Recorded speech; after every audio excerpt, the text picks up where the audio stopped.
Mateus capítulo 14, começa no verso 22 com uma frase incomum. Não é algo corriqueiro nos evangelhos, nem no relato do comportamento dos discípulos de Jesus ou da forma de Jesus agir. O verso 22 diz assim: logo a seguir compeliu Jesus os discípulos a embarcar e passar adiante dele para o outro lado, enquanto ele despedia as multidões.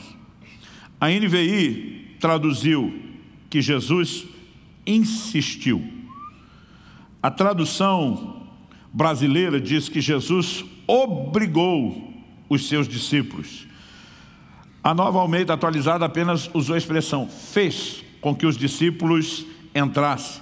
Cada uma delas tem dado um tom diferente para uma expressão que, na verdade, precisa ser devidamente observada. Essa palavra aqui traduzida como compeliu, no original grego, ela significa forçar, empurrar para, obrigar. Ainda acrescenta-se ao ato de obrigar pela força, por ameaças, ou mesmo por força de contrato, petição ou outros meios. Jesus literalmente teve que obrigar os seus discípulos a entrar no barco. Ele não apenas deu uma ordem, ele forçou. Por que Jesus precisou obrigar? Porque houve resistência por parte dos seus discípulos. Agora, não é o perfil dos discípulos resistir a uma direção de Jesus, Jesus tem que se impor. Por que é que eles não queriam entrar naquele barco que Jesus os obrigou? Quando você lê a continuidade do texto, você descobre que eles enfrentaram uma tempestade. E uma tempestade não aparece de um minuto para outro sem dar prenúncios de que está chegando. Alguns desses discípulos eram pescadores experientes. Conheciam as tempestades do chamado Mar da Galileia, que apesar de ter ganho na época o título de mar, é um lago, é uma grande porção de água doce. E de repente, Jesus está dizendo para aquela turma: entra no barco e depois vou encontrar com vocês. A turma olha e diz: senhor não vai não? Vou não.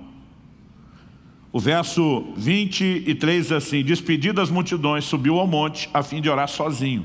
Ou seja, Jesus bota os discípulos no barco e diz: mas eu não vou com vocês, estou indo orar. A turma olha aquela tempestade, diz: o senhor não vai não? Não. Eu imagino alguns se olhando, tipo, é agora que ele se livra de nós. E eles não queriam, Jesus teve que obrigá-los. Agora, o texto diz assim: em caindo a tarde, lá estava ele só, para orar. Ou seja, a hora começou a anoitecer, Jesus já tinha botado os discípulos no barco, eles já tinham saído, eles já tinham subido ao monte. Nós não sabemos quanto tempo antes do anoitecer eles saíram, mas essa informação é importante. Entretanto, verso 24, o barco já estava longe, a muitos estádios da terra, açoitado pelas ondas, porque o vento era contrário.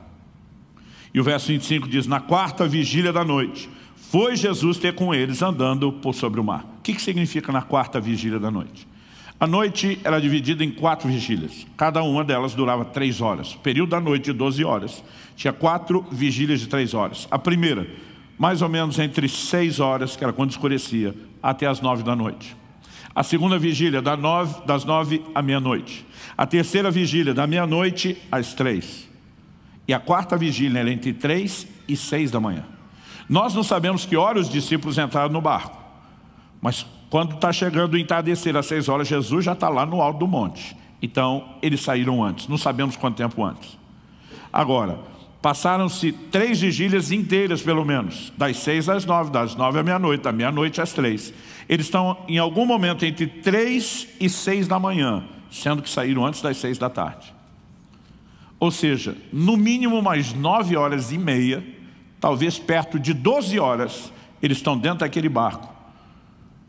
Os outros evangelhos dizem que eles estavam no meio do mar, depois de todo esse tempo. Eu costumo brincar que uma das coisas difíceis de estar no meio é que se você desistir da missão, está tão longe quanto, né? Interrompê-la. Depois de todo esse esforço, eles não conseguiram atravessar. A maior distância, falando da largura, não do comprimento do Mar da Galileia, imaginando onde eles estavam atravessando a menor, não a maior distância, não o comprimento. Ela pode dar em torno de 11 quilômetros. Significa que eles tinham talvez conseguido, em todo esse tempo, chegar na metade. Um dos evangelhos diz que eles estavam literalmente na metade. O evangelho de João, quando dá a medida de estádios, aqui Mateus só diz muitos, quando você faz a conta da medida em estádios que João dá, 5,5 km, seria metade dos 11. Nesse momento, depois de tanto esforço, imagino que aqui já não é apenas o cansaço envolvido, é praticamente um desespero batendo, no meio da tempestade. Então, além de estar à noite, se temos uma tempestade, não estamos falando de um céu com lua ou estrelas. Então, no meio daquele escuro, entre um relampejar e outro, eles veem um vulto de uma pessoa que vem andando sobre as águas. A minha pergunta é: como você reagiria? O verso 26 diz: os discípulos, ao verem-no andando sobre as águas, ficaram aterrados. E isso significa aterrorizados. E exclamaram: é um fantasma. O texto ainda diz que eles, de medo, tomados de medo, gritaram. Imagina se fossem uns crentes hoje, já estava dizendo: está amarrado em nome de Jesus, o sangue de Jesus tem poder. Dependendo de onde veio o linguajar, ter ou não ter mudado, já estava havendo uma pronúncia de um cruz credo, né? Eu não sei o que aconteceria conosco, mas gente, não se espera ver essa hora da madrugada uma pessoa andando sobre as águas. Primeira coisa que eles pensaram, é algo espiritual. O desespero toma conta deles. E o versículo 27 diz: mas Jesus imediatamente lhes disse. O que você diz a alguém nessa hora? E diz: tenham bom ânimo, sou eu, não temais. Quase sempre, em qualquer circunstância de adversidade, esse é o discurso divino, essa é a mensagem bíblica. Tenha bom ânimo, não tenha medo.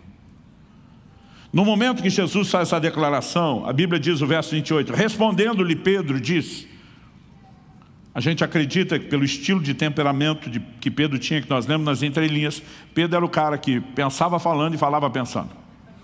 É aquele tipo de gente que fala primeiro e às vezes até pensa depois, se não for ao mesmo tempo. Ele disse: és tu, Senhor Jesus, manda-me ter contigo sobre as águas. Honestamente, no meio de uma tempestade, você acha que essa é a melhor forma de checar a genuinidade da identidade revelada de Jesus? E Jesus apenas diz para ele: vem. E Pedro simplesmente se levanta naquele barco e diz: partiu, Mar da Galileia. Eu fico imaginando, porque todo mundo fala mal do Pedro, gente. Mas o Pedro foi o mais doido e o mais arrojado de todos esses. A gente tem mania de chamar o Pedro de incrédulo, mas é fácil chamar alguém de incrédulo quando eu e você nunca teríamos saído do barco. Eu não sei se Tiago vira para João e diz: apóstolo, 2 denários que não dá 3 passos. Eu não sei como foi a reação dos outros, gente, mas ninguém se empolgou aí junto. E o texto nos mostra que Pedro andou sobre as águas. Então, verso 29, ele disse: vem. E Pedro, descendo do barco, andou por sobre as águas e foi ter com Jesus. Reparando, porém, na força do vento, teve medo. E começando a submergir, gritou: salva-me, Senhor. Aonde o medo entra, a fé sai. Aonde a fé entra, o medo sai. Jesus chega expulsando o medo e dizendo: não tenham medo, tenham bom ânimo. Pedro se enche de fé e diz: se o Senhor, que é o meu mestre, o meu discipulador, se move por sobre as tempestades da vida, eu quero me mover sobre elas do mesmo jeito que o Senhor. Jesus diz: nunca diz que é só para mim, vem, Pedro. E Pedro simplesmente sai, entendendo que aquilo é para ele. Mas de repente ele começa a reparar no quê? Nas circunstâncias. Um dia alguém me perguntou: pastor, além da definição bíblica de fé, lá em Hebreus 11:1, de que a fé é a convicção de coisas não se veem, certeza de coisas se esperam, se o Senhor tivesse que dar algum outro tipo de definição de fé, qual seria? E eu recorri a esse texto. Eu falei: fé é ficar olhando para Jesus na hora da tempestade. Mas se você quiser a minha definição de dúvida ou incredulidade, é olhar para a força do vento, em vez de ir para Jesus, na hora da adversidade. Nós precisamos entender que o foco no lugar errado. E num dos próximos domingos eu vou falar sobre visão de fé. Isso tem tudo a ver com ajustar o nosso foco. Um dos problemas é que ele nos chama a atenção para as circunstâncias, a ponto de nos amedrontar, de nos ferir, e nós deixamos que elas prevaleçam. Quando o primeiro estágio da fé significa eu e você temos que prevalecer sobre elas. Agora, enquanto a maioria fala mal de Pedro, eu estou no time dos admiradores.